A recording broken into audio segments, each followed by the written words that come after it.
जय हिंद दोस्तों, स्वागत है आपका दर्पण 31 के परिवार में।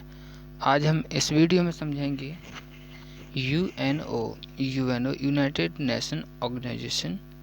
यूएनओ से बहुत से क्वेश्चन आते हैं, जैसे कि यदि आप एलएलएम का एंट्रेंस एग्ज़ाम देने जा रहे हैं या फिर आप एलएलबी का एंट्रेंस एग्ज़ाम देने जा रहे हैं, तो एंट्रेंस एग्ज़ाम में यूएनओ से बहुत ही क्वेश्चन आते हैं।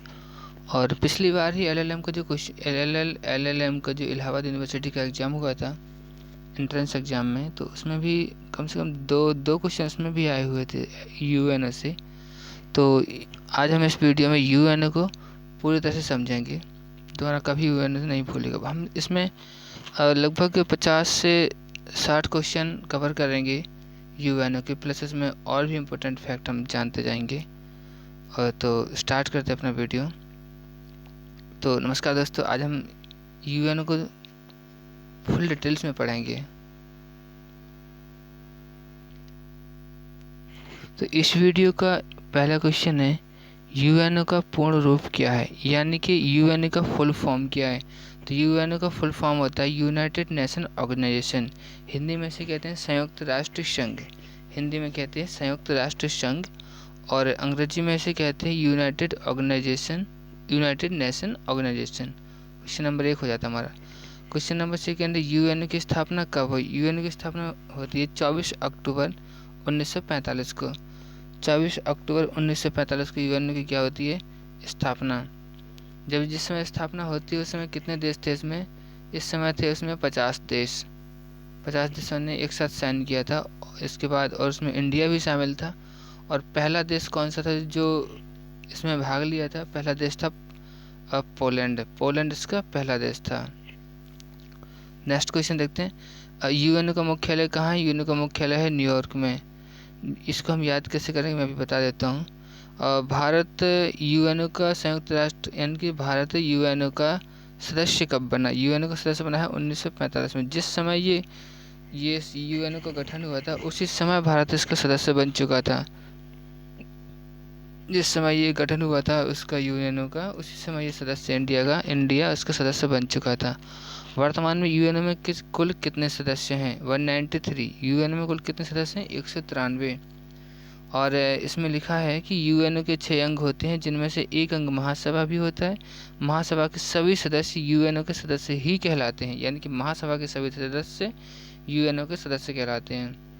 इसमें क्या लिखा है, यूएनओ के कितने सदस्य होते हैं, 193 है। और लास्ट में कौन सा आया था, दक्षिणी सूडान, यानी कि 193 नंबर आता है दक्षिणी सूडान का लास्ट नंबर आता है। यहाँ जो यूएनओ का मुख्यालय कहाँ है, यूएनओ का मुख्यालय कहाँ है, इसको याद हम कैसे करेंगे। ये लिखा है यूएनओ, तो इस एन से लेंगे न्यूयॉर्क, इस एन से लेंगे हम न्यूयॉर्क, तो पता चल जाता है यूएनओ का मुख्यालय कहाँ पे है, न्यूयॉर्क में। इस तरह से सारे पाँच क्वेश्चन कवर हो जाते हैं। अब नेक्स्ट क्वेश्चन नेक्स्ट स्लाइड में। यूएनओ का अंतिम सदस्य, इसमें यूएनओ का अंतिम सदस्य कौन सा है। यूएनओ का अंतिम सदस्य अभी पिछली बार ही देखा था, दक्षिणी सूडान कौन सा सदस्य यूएनओ का, कौन सा है, 193वां 193वां सदस्य यूएनओ का दक्षिणी सूडान। ये कब बना था, सन 2011 में। सन 2011 में ये सदस्य बना था यूएनओ का, दक्षिण सूडान सन 2011 में यूएनओ का सदस्य बना था। यूएनओ के कितने अंग हैं, यूएनओ के कुल 6 अंग हैं। यूएनओ के कितने अंग हैं, 6 अंग हैं। यूएनओ के 6 अंग इस प्रकार से हैं। नंबर 1 महासभा, नंबर 2 सचिवालय, थर्ड है सुरक्षा परिषद, अंतर्राष्ट्रीय न्यायालय, और आर्थिक व सामाजिक परिषद, और न्यास परिषद। जो न्यास परिषद है इसको ख़त्म कर दिया गया है अभी। और जो महासभा है इसकी जो जितने जो सदस्य हैं, 193 सदस्य हैं, वो सारे के सारे महासभा के सदस्य कहलाते हैं। वो सारे किसके सदस्य कहलाते हैं, महासभा के सदस्य कहलाते हैं। और सुरक्षा परिषद ये हमारा जो पुलिस में, यानी कि दुनिया का जो पुलिस है उसे सुरक्षा परिषद कहा जाता है। और नेक्स्ट क्वेश्चन है, यूएनओ के सुरक्षा परिषद में स्थायी सदस्य कितने हैं, 5। यूएनओ के सुरक्षा परिषद में कितने सदस्य हैं, 5। कौन कौन से सदस्य हैं, 5। ये है रूस, चीन, फ्रांस, अमेरिका और ब्रिटेन। यहाँ पे थोड़ा सा कट गया है, मैं लिख देता हूँ यहाँ पे है ब्रिटेन। रूस, चीन, फ्रांस, अमेरिका और ब्रिटेन, ये कुल 5 सदस्य इसके स्थायी सदस्य हैं। इन्हीं 5 सदस्यों के पास वीटो पावर होता है। वीटो पावर क्या होता है, अगला क्वेश्चन आएगा इसमें, उसमें समझा देंगे। यूएनओ का किस माह में सम्मेलन किया जाता है? यूएनओ को कहा जाता है सितंबर महीने में सम्मेलन। हर साल सितंबर महीने में यूएनओ का सम्मेलन होता है। यूएनओ के कितने देश ऑब्जर्व देश हैं? 2 देश ऑब्जर्व देश हैं। यूएनओ ने कब झंडे का स्वीकार यूएनओ ने अपने झंडे का स्वीकार कब किया है? 19 दिसंबर 1947 को। ये कब बना था? ये बना था 24 अक्टूबर 1945 में यूएनओ बना था। और इसने जो अपना झंडा स्वीकार किया है, ये किया है 1947 को, जस्ट 2 साल के बाद। इसमें 51-50 देश थे स्टार्टिंग में, और रिवीजन करते चलते साथ में, और 91वां देश पोलैंड था। यूएनओ का बजट कौन पेश करता है, यानी कि कहाँ पेश किया जाता है? ये महासचिव जो होता है इसका, वो अपना बजट पेश करता है यूएनओ में। ये महासचिव को ही वित्त मंत्री कहा जाता है। महासचिव को क्या कहते हैं? वित्त मंत्री। महासचिव को ही वित्त मंत्री कहा जाता है। यूएनओ के 8वां महासचिव बॉन की मून किस देश के रहने वाले थे? ये दक्षिण सूडान के रहने वाले थे। बॉन की मून जो हैं इसके यूएनओ के महासचिव थे ना, जो दक्षिण सूडान के थे, वो बॉन की मून। यूएनए के किस महासचिव की मौत कार्यकाल के दौरान हुई थी? ये डेड हेमर्सजोल्ड है। तो इसमें क्या है, इसको हम याद से ही करेंगे, डेड यानी कि मौत हो गई थी, यानी कि डेड हो गए थे वो। तो इस नाम से इस मौत को हम रिलेट करते हैं, तो समझ में आता है कि डेड है। नेक्स्ट क्वेश्चन नेक्स्ट स्लाइड में देखते हैं। तो नेक्स्ट स्लाइड में क्वेश्चन है, यूएनओ की स्थापना का मुख्य उद्देश्य क्या है? यूएनओ की स्थापना का मुख्य उद्देश्य विश्व शांति। यूएनओ की स्थापना का क्या है मुख्य उद्देश्य? विश्व शांति। विश्व में शांति रहनी चाहिए। यूएनओ के किस भाग को दुनिया का पुलिसमैन कहा जाता है? सुरक्षा परिषद को दुनिया का पुलिसमैन कहा जाता है। सुरक्षा परिषद दुनिया को संरक्षण प्रदान करती है। 50 इसमें 100 यानी कि 100, इसलिए दुनिया का सुरक्षा परिषद कहा जाता है इसे।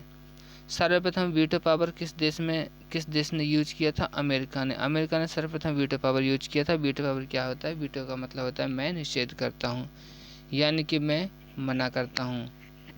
सर्वप्रथम वीटो पावर अमेरिका ने यूज किया था। सर्वाधिक वीटो पावर का यूज किया है रूस ने। सबसे अधिक किसने किया है? सर्वप्रथम किया है अमेरिका ने। सबसे ज़्यादा यानी कि सर्वाधिक किसने किया है? रूस ने वीटो पावर का यूज किया है। यूएनओ के मुख्यालय के लिए किसने ज़मीन दान की थी? ये है जॉन डी रॉकफेलर ने यूएनओ का जहाँ मुख्यालय बना है उसकी ज़मीन को दान में दिया था, यानी कि वो ज़मीन दान में दी थी उन्होंने। यूएनओ के ध्वज को अपनाया गया था, ये तो हम 1947 में अपनाया गया था। जैसे कि यूएनओ की स्थापना होती है 24 अक्टूबर 1945 को, इसके जस्ट 2 साल के बाद 1947 में 1947 में इसको ध्वज को अपना लिया गया था।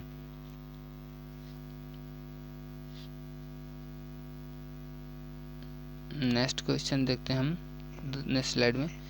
कितने देशों ने यूएनओ के संस्थापक चार्टर यानी कि 26 जून 1945 को हस्ताक्षर किया था?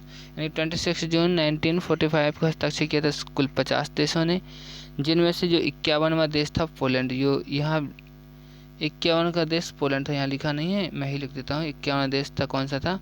पोलैंड था। 51वां देश था पोलैंड। 51वां देश कौन सा था? पोलैंड। यूएनओ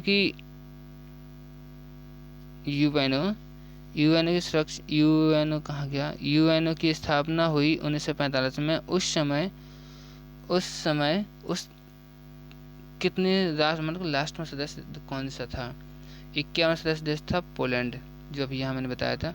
यूएनओ के सचिवालय का अध्यक्ष कौन होता है? सचिवालय का अध्यक्ष यूएनओ का अध्यक्ष होता है।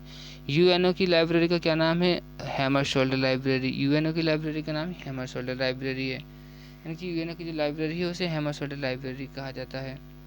यूएनओ यूएनओ दिवस कब मनाया जाता है? 24 अक्टूबर को। 24 अक्टूबर को यूएनओ दिवस इसलिए मनाया जाता है क्योंकि इसकी स्थापना जो हुई थी 1945 को हुई थी। कितने को? 24 अक्टूबर 1945 को यूएनओ की स्थापना होती है, इसलिए इसको यूएनओ दिवस मनाया जाता है 5 अक्टूबर को। यूएनओ की पहली महिला अध्यक्ष कौन है? विजय लक्ष्मी पंडित, जो कि इंडिया से थे। विजय लक्ष्मी पंडित यूएनओ की पहली महिला अध्यक्ष हैं, जो कि इंडिया की थी। यूएनओ का अध्यक्ष मतलब महासभा का अध्यक्ष। जो महासभा का अध्यक्ष होता है वही यूएनओ का अध्यक्ष होता है। यूनाइटेड नेशन ऑर्गेनाइजेशन का अध्यक्ष होता है जो महासभा का अध्यक्ष होता है। महासभा जो 6 अंग होते हैं यूएनओ के, उसी में से कोई एक अंग महासभा होता है। यूएनओ की कार्यकारी ऑफिशियल लैंग्वेज कौन सी है? यूएनओ जो जिस भाषा में अपना कार्य करता है वो लैंग्वेज कौन सी है? तो वो लैंग्वेज है अंग्रेजी और फ्रांस। अंग्रेजी और फ्रांस यानी कि अमेरिका देश की लैंग्वेज और फ्रांस देश की लैंग्वेज, इन दो देशों की भाषाओं में इसका कार्य चलता है। किसका? यूएनओ का। यूएनओ की 6 स्वीकृत लैंग्वेज कौन कौन सी हैं? यानी कि जो 6 लैंग्वेज हैं इसमें, वो कौन कौन सी 6 स्वीकृत लैंग्वेज हैं? नंबर 1 है अंग्रेजी, रूस, चीन, फ्रांस। जो हमने 5 देश याद किए थे, इससे यहाँ हम देख लेते हैं। रूस भी है, चीन भी है, फ्रांस भी है, 3 हो गए। अंग्रेजी, जो हमने अंग्रेजी बोला था, अंग्रेजी हो गया अमेरिकन।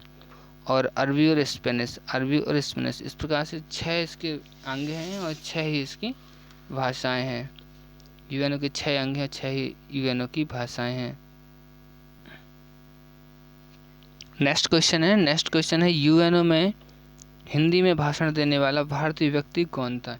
यानी कि यूनाइटेड नेशन ऑर्गेनाइजेशन, संयुक्त राष्ट्र ऑर्गेनाइजेशन यानी कि संयुक्त राष्ट्र संघ में सबसे पहले हिंदी में भाषण किसने दिया था? ये है अटल बिहारी वाजपेयी। अटल बिहारी वाजपेयी ने सर्वप्रथम भाषण हिंदी में भाषण दिया था यूएनओ में। नेक्स्ट क्वेश्चन नेक्स्ट स्लाइड में मिल जाएगा भाई। तो नेक्स्ट क्वेश्चन है यूएनओ में वाजपेयी जी ने हिंदी में भाषण कब दिए थे? यानी कि जब यूएनओ में जो वाजपेयी जी ने हिंदी में भाषण दिए थे, तो वो कौन सी तारीख थी, वो कौन सा सन था जब उन्होंने भाषण दिए थे? तो ये है 4 अक्टूबर 1977, यानी कि वो 24 अक्टूबर को स्थापना हुई थी और 4 अक्टूबर को इन्होंने भाषण दिए थे। ये याद करने का तरीका, जैसे कि हम लोग 24 अक्टूबर में 24 में ये 4 रिलेट करते हैं, तो जैसे इसमें स्थापना होती है 24 अक्टूबर को, तो इस 4 अक्टूबर को ही इन्होंने भाषण दिए थे, लेक्चर दिए थे। किसने? वाजपेयी जी ने, अटल बिहारी वाजपेयी ने भाषण दिए थे हिंदी में। और ये 4 अक्टूबर 1977, यानी कि यूएनओ में वाजपेयी जी ने जो लेक्चर दिए थे, कब दिए थे? 1977 में। 4 अक्टूबर 1977 में यूएनओ में भाषण दिए थे अटल बिहारी वाजपेयी जी ने, वो भी हिंदी में। उस समय ये कौन सा अधिवेशन था? उस समय अधिवेशन था 32वां अधिवेशन था। 32वां अधिवेशन था वाजपेयी जी का। जो यूएनओ का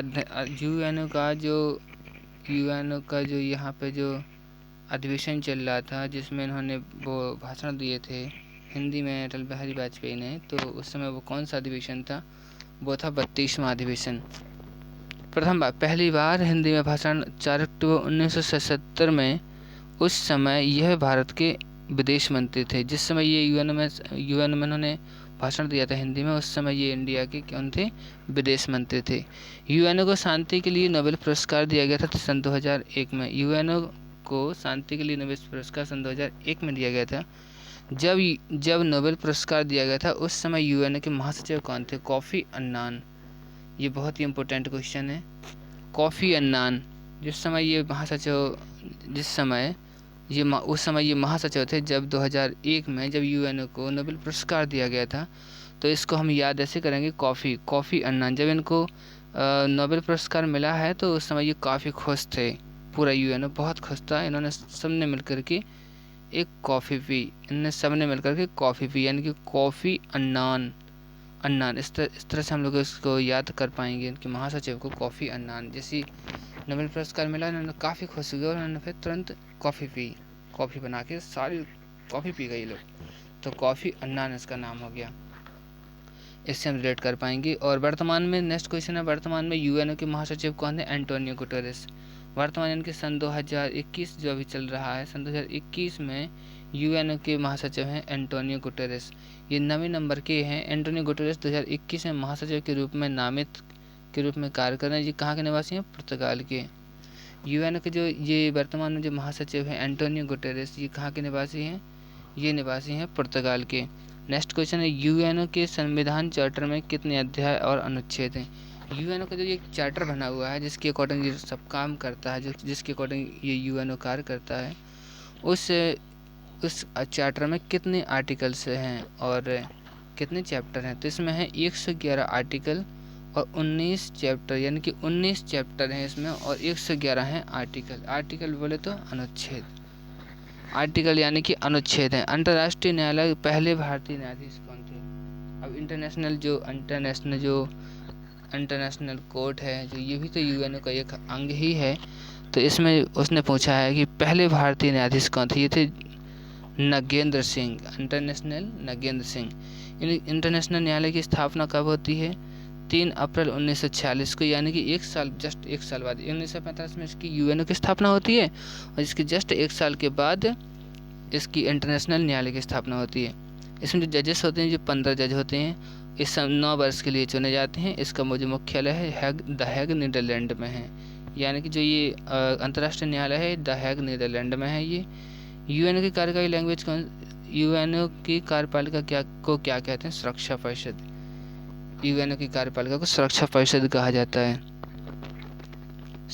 कार्यपालिका बराबर सुरक्षा परिषद, यानी कि जो कार्यपालिका होती है उसी सुरक्षा परिषद है। 1945 में 50 देशों के प्रतिनिधियों द्वारा कहाँ पर संयुक्त राष्ट्र चार्टर तैयार किया गया था? ये किया गया था सैन फ्रांसिस्को में। ये किया गया था सैन फ्रांसिस्को में। यह 1945 में सन 50 देश थे। सन 1945 में जब ये चार्टर पर साइन किया गया था 1945 में, तो उस समय कितने देश थे? 50 देश थे। उस समय टोटल कितने देश थे? 50 देश थे। जो पहला जो देश था जिसने साइन किया था, पहली बार जो साइन किया था वो था पोलैंड। तो ये कौन सा देश था? ये 51वां देश था। नेक्स्ट क्वेश्चन नहीं है भाई, नेक्स्ट क्वेश्चन तो है ही नहीं, क्वेश्चन तो सारे हो गए। तो चल अब कुछ इम्पोर्टेंट एक ट्रिक देख लेते हैं। यूएनओ के जो अंग हैं और भाषा है, और यूएनओ का जो क्या कहते हैं इसको, मुख्यालय हेडक्वार्टर जो जहाँ पे, उसे कैसे याद करें? UNO, इस एन से ले लेते हैं हम लोग, इस एन से रेट करके लेते हैं न्यूयॉर्क, इस एन से न्यूयॉर्क। अब शायद आपको कभी भी इसका मुख्यालय नहीं भूलेगा, यूएनओ का मुख्यालय अब आपको कभी नहीं भूलेगा। इस प्रकार से यूएनओ से बहुत से क्वेश्चन हमने इस वीडियो में देखे हैं, जिनसे 100% कुछ ना कुछ क्वेश्चन LLM के एंट्रेंस एग्जाम में, LLB के एंट्रेंस एग्जाम में और भी अदर कॉम्पिटिटिव एग्जाम में क्वेश्चन आते हैं। तो इस वीडियो में शायद आपने बहुत ही क्वेश्चन जान लिए होंगे। अब यूएनओ से आपको कोई भी और क्वेश्चन यदि आपके दिमाग में आता है तो कृपया उस क्वेश्चन को कमेंट बॉक्स में हमें बताएं और हम उसका आंसर ज़रूर बताएंगे आपको कमेंट बॉक्स में। ही हम आपको आंसर देते हैं कि मैं कमेंट बॉक्स ज़रूर देखता हूं और आज सभी क्वेश्चंस के आंसर आपको प्रोवाइड करा दिए जाएंगे। तो अब यदि आपको हमारा ये वीडियो अच्छा लगा हो तो इस वीडियो को लाइक करें और अपने दोस्तों को शेयर ज़रूर करें, जिससे कि ये यूएनओ बहुत इंपॉर्टेंट टॉपिक है जो अपने दोस्तों को शेयर करके उन्हें भी बताएं। और हम सबके दोस्त जो होते हैं, हमारे दोस्त आपके दोस्त हैं, तो इन सबको आप शेयर कर दीजिए जिससे कि वो भी जान लें ये सारे यूएनओ के जो क्वेश्चन हैं और अपने एग्ज़ाम को क्रैक कर रहे हैं। एलएलएम के एंट्रेंस एग्जाम में तो 100% आते हैं। जो BHU का एग्ज़ाम होने वाला है, जो BHU का एग्ज़ाम होने वाला है और ALU का एग्ज़ाम होने वाला है, इलाहाबाद यूनिवर्सिटी का, लखनऊ यूनिवर्सिटी का, LLM के जितने भी एंट्रेंस एग्ज़ाम होते हैं, इन सभी एग्ज़ाम में एक न एक क्वेश्चन पक्का आता है इससे। तो आप इसे ज़रूर पढ़ें और अपने दोस्तों को शेयर करें और चैनल को सब्सक्राइब करें। यदि आप पहली बार हमारे इस चैनल पर आए हैं तो चैनल को सब्सक्राइब जरूर करें। आपको डेली बहुत ही इंपॉर्टेंट टॉपिक से क्वेश्चन, इसी प्रकार क्वेश्चन दिए जाएंगे और इसका आंसर भी। तो थैंक यू सो मच।